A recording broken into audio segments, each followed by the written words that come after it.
Anche la CGIL di Agrigento, per mezzo del suo segretario provinciale Buscemi, interviene sullo scandalo che in questi giorni scuote la politica siciliana e mette a nudo gravi anomalie nella gestione della sanità pubblica. Quanto sta emergendo, dichiara il segretario della CGIL Buscemi, rappresenta un duro colpo alla credibilità delle istituzioni e alla fiducia dei cittadini.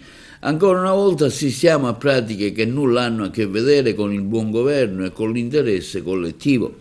È inaccettabile che la sanità, un settore che tocca la vita quotidiana delle persone, venga gestita secondo logiche di potere e appartenenza anziché di trasparenza e di competenza.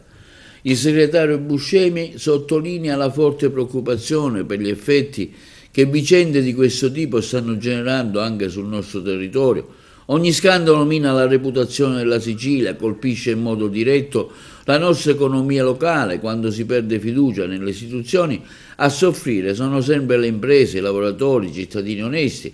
Agrigento ha bisogno di attrarre investimenti, creare lavoro, sviluppo, non di essere trascinata da logiche clientelari che bloccano ogni prospettiva di crescita.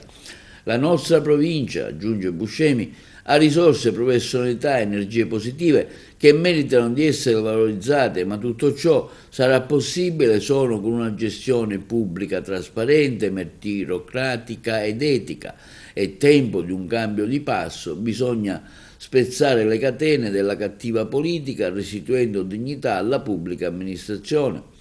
La CGIL di Agrigento ribadisce infine che ogni episodio di mala gestione è una ferita per la comunità e un freno sullo sviluppo. Servono scelte coraggiose, una svolta culturale e politica che mette davvero al centro la legalità, la responsabilità e il bene comune.